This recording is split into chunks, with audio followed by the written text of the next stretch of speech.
Tu veux écrire un arc narratif sur les violences sexuelles? Tu veux écrire ou filmer une scène de vie? Ok, chacal, cette vidéo est faite pour toi. Tu te crois malin? Tu te crois ready à évoquer un sujet complexe et traumatique pour une large partie de la population? On va vérifier ensemble si c'est vrai. C'est parti! What particularly check him out? Want to hear about my first monster? Ah ouais, et un dernier truc.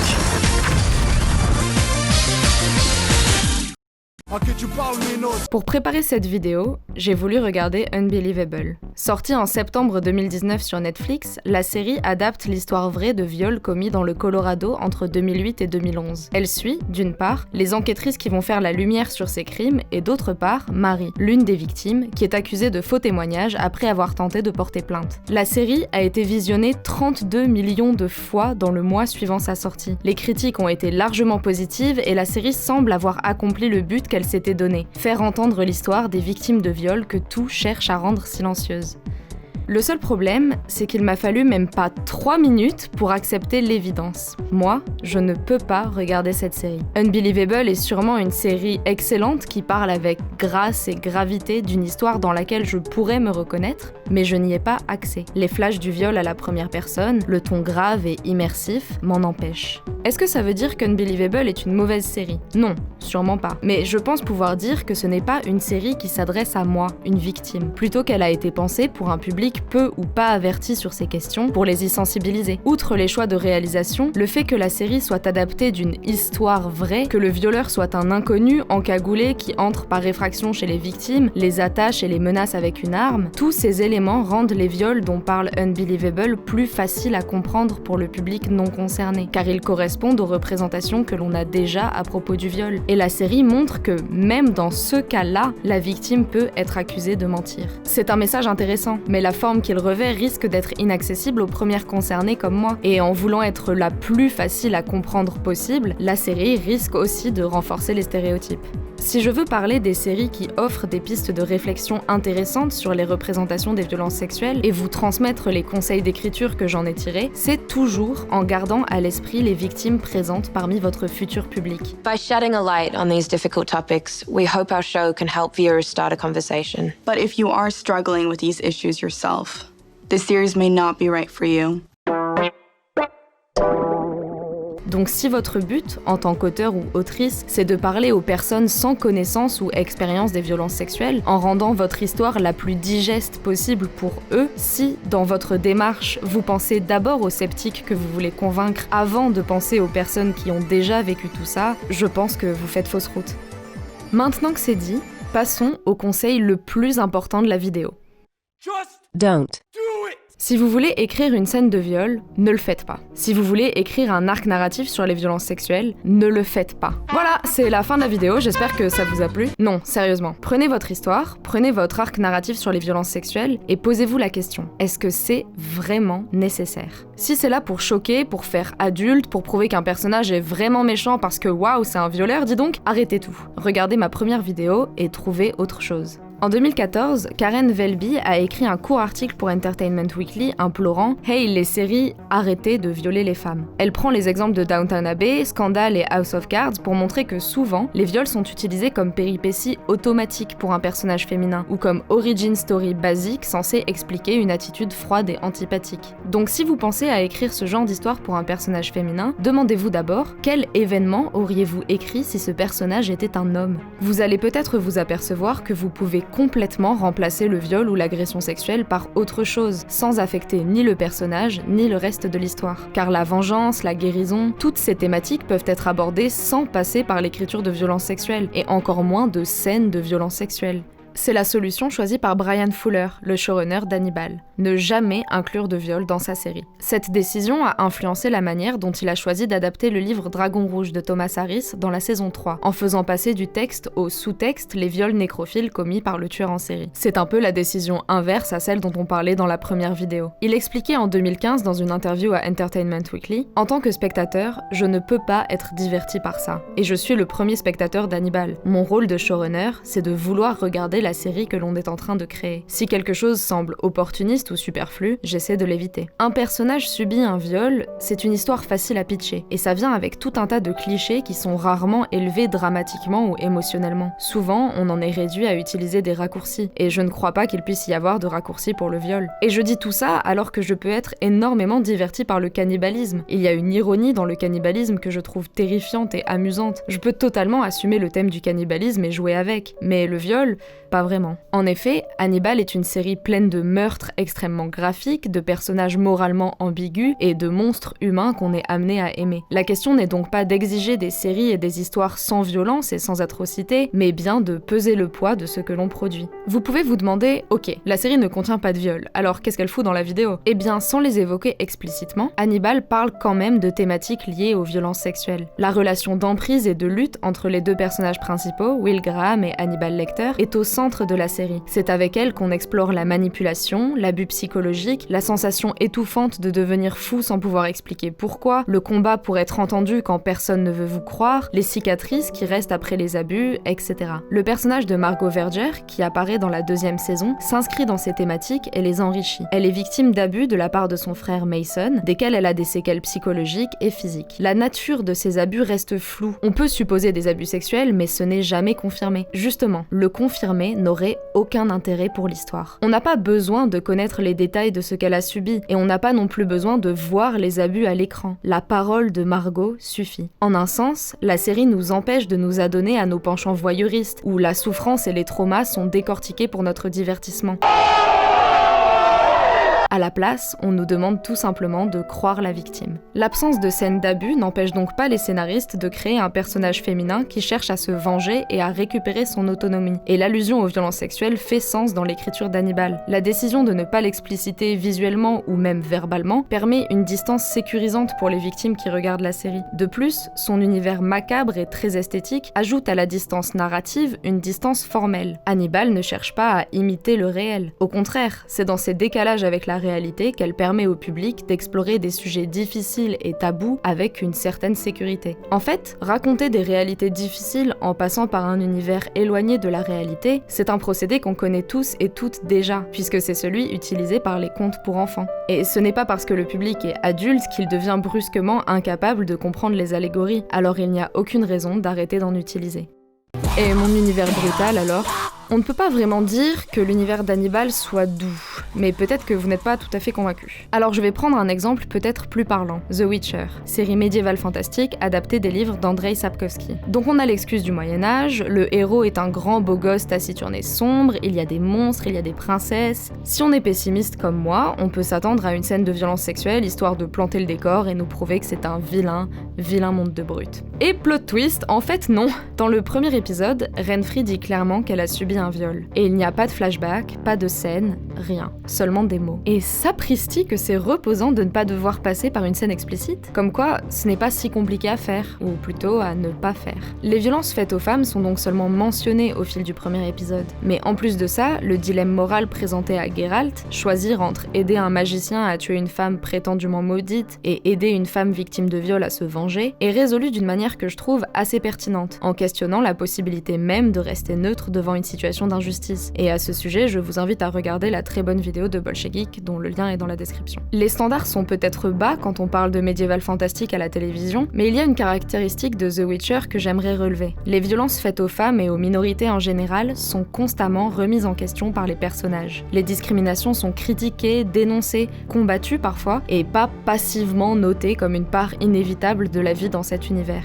C'est le fil rouge de The Witcher. Qui mérite d'être traité comme inférieur ? Qui sont celles et ceux que l'on appelle les monstres ? Si Renfri est décrite comme un monstre sanguinaire tout au long du premier épisode, Geralt et le public sont amenés à questionner et nuancer ce jugement, en se demandant si le monstre ne serait pas plutôt le sage magicien qui assassine et autopsie des femmes pour les étudier, ce qui fait d'ailleurs écho à l'histoire bien réelle de la médecine et à son lien avec les chasses aux sorcières. Donc, outre le choix de ne pas montrer les violences sexuelles, l'évocation du viol dans The Witcher fait sens, car elle n'est pas seulement une manière de caractériser l'univers, c'est aussi un ajout important à l'une de ses thématiques principales, la monstruosité. Because we all know the true monster is man. La série évite donc l'écueil du « j'écris un monde brutal mais je n'ai rien à dire dessus », et je vous conseille d'éviter ça aussi. autre chose que le viol, les violences sexuelles. Ok, vous avez bien réfléchi. Les violences sexuelles ont une place incontournable dans votre histoire. Vous ne pouvez pas les remplacer par autre chose et vous êtes déterminé à traiter ce sujet correctement. Alors, en avant pour la scène de viol ? No. Si je m'acharne à dire les violences sexuelles, au pluriel, c'est parce que cette expression regroupe une diversité d'actes. Vous n'avez pas besoin d'écrire forcément un viol pour que votre personnage soit traumatisé, suive une trajectoire de réparation ou toutes les conséquences que vous y associez. Dans la série norvégienne Skam et son remake français, le personnage de Manon, dans l'original Nora, se réveille nue à côté de Nicolas, le frère de son petit ami Charles, et elle n'a aucun souvenir de sa soirée. Elle se demande si Nicolas l'a violée, et même si la réponse est non, il ne l'a pas touchée mais il a pris des photos d'elle nue, il n'y a aucune ambiguïté sur le fait qu'il s'agit d'une forme de violence sexuelle. Dans la suite de la série française, Manon va d'ailleurs porter plainte, mais elle finira par raconter à ses amis qu'elle ne s'est pas rendue au tribunal le jour de sa convocation. Cette séquence, que je vous encourage à regarder en entier même sans avoir vu la série, explique clairement comment les victimes peuvent être découragées par leur entourage. Ce qui empêche Manon de témoigner, c'est l'absence de soutien de Charles, qui l'a fait culpabiliser en défendant Nicolas. Choisir de parler d'autres types de violences sexuelles que le viol permet de les rendre visibles, de montrer que ces actes existent, qu'ils sont graves, répréhensibles, ont des conséquences sur les victimes et qu'il n'y a aucune raison de les minimiser comme le fait Charles. C'est non seulement éviter d'inclure un viol, mais aussi fournir de nouvelles références et de nouveaux outils aux victimes pour comprendre leur propre situation, qui sont bien plus variées que ce qu'on nous montre dans la fiction. La décision d'inclure des violences sexuelles dans Skam reste néanmoins discutable. Ça intervient dans le dernier quart de la saison 2 et ça joue le rôle du quiproquo dans l'intrigue amoureuse, c'est-à-dire une raison de tenir les deux protagonistes éloignés. Et comme on l'a vu, Charles ne soutient pas forcément Manon quand il apprend la vérité, et pourtant ils se remettent ensemble. On suppose que Manon le pardonne d'avoir pris la défense de son frère, ce qui aurait au moins mérité une explication, parce que défendre le mec qui a agressé ta copine, bah logiquement, après ça, tu devrais plus avoir de copine. C'est non! Dans la saison 6 de Skam France, une saison qui n'est pas adaptée de la série originale, la nouvelle protagoniste Lola subit, elle, une tentative de viol. Encore une fois, les scénaristes ont pris soin de ne pas imposer un viol à leur personnage, et je pense malheureusement que d'autres séries, peut-être dirigées vers un public moins jeune, n'auraient pas pris cette précaution. Le problème, c'est que la tentative de viol reste complètement anecdotique et n'a pas d'impact sur le reste de la saison. On a des idées et des sujets forts, mais on le fera vraiment pas de façon gratuite. Jamais. On en revient donc à mon plus gros conseil. N'hésitez pas à vous abstenir. Il aurait pu se passer n'importe quoi d'autre, alors écrivez n'importe quoi d'autre. Une bonne scène de viol. Pour l'instant, on a vu des exemples de séries sans ce genre de scène, et je pense toujours que c'est le choix le plus efficace et le moins risqué au vu des conséquences négatives possibles. Il y a tellement de manières de mal faire que franchement, s'il n'y avait plus jamais de scènes de violence sexuelle à l'écran, je serais super contente, et je serais pas la seule. Mais est-ce que ce serait même possible de faire une scène de violence sexuelle sans tomber dans les clichés et sans retraumatiser les victimes qui regardent ? Il y a quand même une scène dont j'aimerais vous parler. Elle exemplifie la nécessité d'innover sur le plan formel, c'est-à-dire d'inventer de nouvelles images pour filmer les abus sexuels. Cette scène, elle se trouve dans le 3e épisode de la série The Haunting of Hill House. Développée par Mike Flanagan, la première saison de cette anthologie est une adaptation du livre de Shirley Jackson. In our show, I wanted to go back to when horror was actually about something much more profound than just being afraid. One of the things that I believe is that our lives are full of ghosts. I think they take a lot of forms, and they can be regrets and memories and shame and grief and guilt and all sorts of things. For an audience, it's about forcing them to look at things that are uncomfortable in the safe space that the genre creates. C'est donc l'une des questions centrales de la série. Qu'est-ce qu'un fantôme ? De quoi ces apparitions sont-elles la trace ? Les abus sexuels ont donc complètement leur place dans cette liste. Comme les autres réponses à cette question centrale, cette thématique n'est explorée spécifiquement que dans un seul épisode, Touch. On y suit la 3e enfant de la fratrie Kane. Théodora, ou Théo, est une pédopsychiatre qui a pour particularité de pouvoir ressentir les émotions et les souvenirs d'autrui par le toucher. Comme les autres épisodes de la série, Touch se déroule sur 2 temporalités, l'enfance de Théo d'une part et sa vie d'adulte de l'autre. Cette 2e temporalité se concentre sur un cas auquel elle est confrontée au travail. Une petite fille qu'elle suit, récemment placée en foyer, voit un monstre qu'elle appelle Mr. Smiley. Théodora, de par son don d'empathie, va elle aussi voir Mr. Smiley au cours de l'épisode et elle va chercher à comprendre ce qui arrive à cet enfant. Ce qui nous amène à la scène. Pour être honnête, je ne sais pas à quel point ma propre expérience a joué pour que je comprenne instantanément cette scène comme une scène de viol. Donc je ne sais pas si elle est aussi explicite pour celles et ceux qui n'ont pas vécu ce genre de traumatisme. Et quelque part, c'est déjà un bon indicateur. La scène est suffisamment bien écrite, bien recherchée, pour parler plus directement aux personnes qui connaissent le sujet qu'aux autres.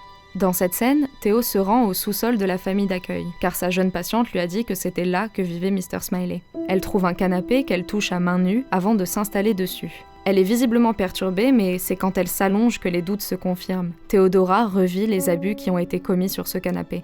Cette représentation du viol est en elle-même extrêmement courte, quelques secondes, en plus d'être complètement métaphorique. Théo n'est pas la réelle victime des abus, le violeur est absent. Le focus de cette scène, c'est le visage horrifié et bouleversé de Théo, puis la révélation. Au-dessus du canapé, dans le plafond du sous-sol, les planches laissent apercevoir le visage de Mr. Smiley. C'est la clé de cette enquête, et c'est la preuve que les scénaristes savent de quoi ils parlent. En effet, pour une personne qui subit un abus sexuel, il est fréquent d'entrer dans un état de sidération, être paralysé physiquement et psychiquement par le choc, et de dissociation, se voir de l'extérieur et être coupé de ses émotions. C'est une manière pour le cerveau de se protéger face au traumatisme qu'il est en train de subir. Il produit des hormones de stress qui, à trop haute dose, sont dangereuses pour le corps. Face à cette surchauffe, le cerveau fait disjoncter le circuit émotionnel comme un fusible en sécrétant des endorphines anesthésiantes. Dans cette situation, il est donc tout à fait plausible qu'une victime se focalise entièrement sur ce qu'elle voit au-dessus d'elle et que les nœuds dans le plafond prennent la forme d'un monstre qui va occulter le reste des souvenirs.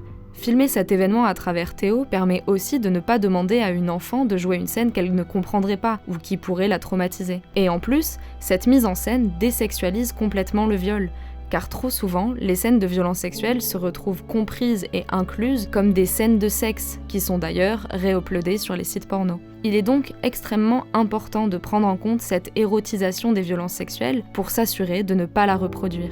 Et Hill House y arrive en centrant sa mise en scène sur la victime plutôt que sur l'acte lui-même. I found out that a 9-year-old that I was treating was getting molested by her foster dad. And she buried it so deep she had to make up a monster just to compartmentalize and cope. And she did such a good job that she planted him right in my head. Guy folded like a cheap suit the moment he was questioned by the cops, so yay. But that just means the girl goes back into the system, so it's a gamble at best. So, you know, good job me. And this kid, she built up so many emotional walls. I touched her hand and I didn't even...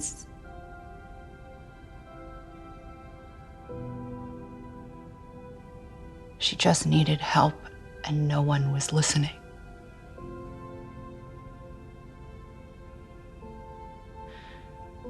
And it's so much like Nellie.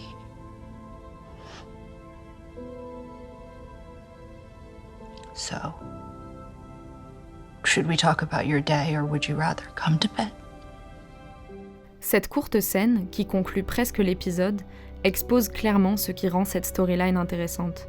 Les enjeux que posent les violences sexuelles sont explorés de manière informée et réaliste, tout en ayant un lien thématique fort avec le reste de la série. Ce n'est pas abordé par hasard. Ça, couplé à une scène qui réinvente ce qu'est une scène de viol, en refusant les codes classiques de l'explicite, c'est tout ce que j'espère de la part des scénaristes. Faire un travail de recherche, de réflexion et d'imagination pour véritablement créer des images nouvelles. L'enjeu, c'est donc de représenter le viol sans se prétendre capable d'en recréer l'horreur. Parce que croire que c'est possible, qu'on peut écrire ou filmer une scène de violence sexuelle réaliste, c'est créer des images qui risquent de remplacer la réalité dans l'esprit du public, en leur fournissant un prêt-à-penser d'événements qui sont bien trop complexes pour ça. Il me paraît aussi fondamental d'accepter qu'il y a des choses sur lesquelles on ne peut pas mettre des images. Et il y a une forme d'humilité à acquérir, qu'on soit du côté de la création ou de la réception. Il y a des sujets qu'on ne peut pas comprendre si on ne les a pas vécus. Et c'est pas grave. On n'a pas besoin de les voir pour y croire, ni pour lutter contre. En conclusion, vous avez peut-être remarqué que tous les exemples que j'ai cités dans cette vidéo ont une chose en commun. le décalage. Au lieu de penser les violences sexuelles comme un événement anecdotique qu'on peut filmer et écrire tel quel, les séries comme Hannibal ou The Haunting of Hill House, pour ne citer qu'elles, prennent à bras le corps la complexité du sujet. En passant par l'implicite, l'allégorie, l'invisible ou la métaphore, elles affrontent et relèvent le challenge que présentent les violences sexuelles à l'écran. Elles s'éloignent des représentations stéréotypées et s'assurent de ne pas prendre le sujet à la légère. Soyons honnêtes, les scènes de viol seront toujours un challenge, et on pourra toujours s'en passer. Même si on a besoin de voir de nouvelles manières de représenter ces violences à l'écran, le risque de foirer est immense, d'où l'importance capitale d'une chose qu'on n'a pas encore abordée. Qui raconte toutes ces histoires ? En utilisant les séries desquelles les violences sexuelles sont la thématique principale, je vous parlerai de ça et de quelques autres broutilles dans la prochaine vidéo, qui conclura cette trilogie.